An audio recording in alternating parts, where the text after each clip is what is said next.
नमस्कार, मैं doctor Diksha Dhiman, consultant physician, Shuddham Ayurveda clinic and Panchakarma centre Mohali. हाल फिलहाल में हमने अपनी इंस्टाग्राम स्टोरी पर पोस्ट किया था कि लोगों को सबसे ज्यादा इश्यूज किस बात से आ रहे हैं। तो 75% लोगों का रिस्पॉन्स रहा कि उनमें गट रिलेटेड इश्यूज ज्यादा हैं। बहुत से लोग आईबीएस से सफर कर रहे हैं, उनको कब्ज रह रही है, पेट की समस्या रह रही है, पेट फूल जाता है खाना खाते, गैस ज्यादा बन रही है। तो हमारा इस वीडियो को बनाने का पर्पस यही है कि आज के इस वीडियो में हम आपसे डिस्कस करेंगे कि आईबीएस को आयुर्वेद में कैसे लिया जाता है और इसकी ट्रीटमेंट कैसे की जाती है और इसके कारण क्या है, इसके सिम्टम्स क्या रहते हैं, आपको क्या खाना चाहिए, क्या अवॉइड करना चाहिए, कैसा लाइफस्टाइल लेना चाहिए, ये सब हम इस वीडियो के थ्रू समझेंगे। तो सबसे पहले आईबीएस होता क्या है। आईबीएस में क्या होता है, मॉडर्न साइंस के अकॉर्डिंगली आपकी जो आंतें हैं इनमें कुछ ना कुछ फंक्शनल डैमेज हो जाता है। मतलब जो आपकी आंतों की मूवमेंट है जिसकी वजह से आप अपना जो मल त्याग है वो कर पाते हैं, वो जो मूवमेंट है वो प्रॉपरली नहीं हो पाती है। इसका रीजन आपका जो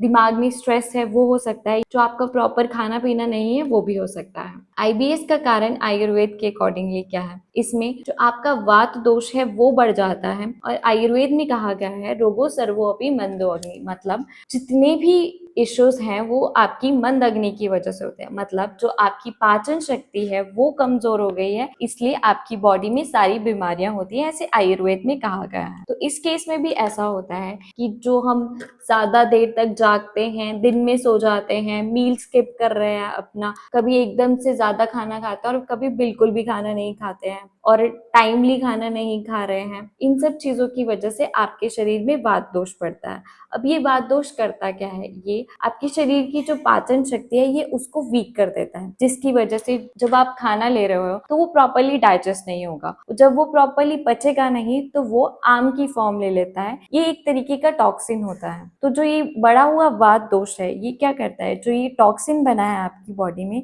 ये जो आपकी मूवमेंट है, जो आपकी आंतों की मूवमेंट है उसको प्रॉपरली नहीं होने देता है।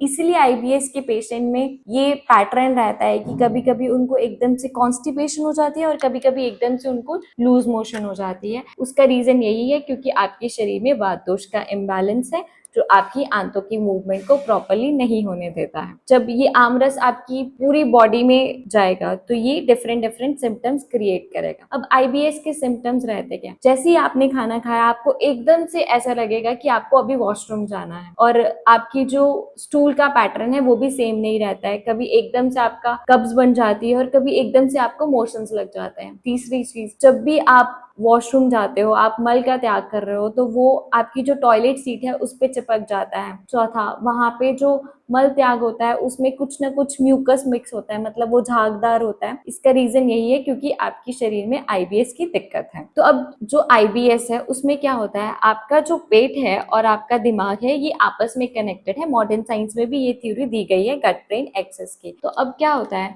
जब आपको किसी भी तरीके का मेंटल स्ट्रेस होगा तो आपका जो गट है वो भी अपसेट होगा और आपको ये सिम्टम्स और ज्यादा बढ़ जाएंगे। आपने नोटिस भी किया होगा जिनको भी आईबीएस के सिम्टम्स है, अगर आपकी बॉडी स्ट्रेस में है, आपका दिमाग स्ट्रेस में है तो एकदम से आपके ये सिम्टम्स बढ़ जाते हैं। आपको एकदम से वॉशरूम जाना पड़ता है या फिर आपको कॉन्स्टिपेशन ज्यादा क्रिएट हो जाती है। उसका रीजन यही है क्योंकि आपका जो दिमाग है वो आपके पेट के साथ कनेक्टेड है। तो आयुर्वेद में हम इसकी चिकित्सा कैसे करते हैं, आयुर्वेद में हम कोई आपकी सिम्टोमेटिक मैनेजमेंट नहीं करते हैं, बल्कि जो आपकी इसका जो रूट कॉज है, मतलब जो एक्चुअल जड़ है इस बीमारी की, हम उसको ट्रीट करते हैं। और इसका रूट कॉज ये है कि जो आपकी पाचन शक्ति है वो वीक हो गई है, तो हम उसको स्ट्रॉन्ग करते हैं ताकि जो आपका खाना है वो प्रॉपरली आपको पचे और आपके शरीर में ऐसे इश्यूज ना आए। दूसरा, हम आपका जो बड़ा हुआ वात दोष है उसको अपनी नेचुरल हर्ब्स के साथ कम करते हैं। तीसरा, हमारे पास कुछ ऐसी पंचकर्मा थेरेपीज हैं जिससे आपकी जो आंतें हैं इसकी प्रॉपर क्लीनिंग होती है और इसके साथ साथ अगर वहां पे कोई भी अल्सर्स या फिर सूजन ऐसी कोई भी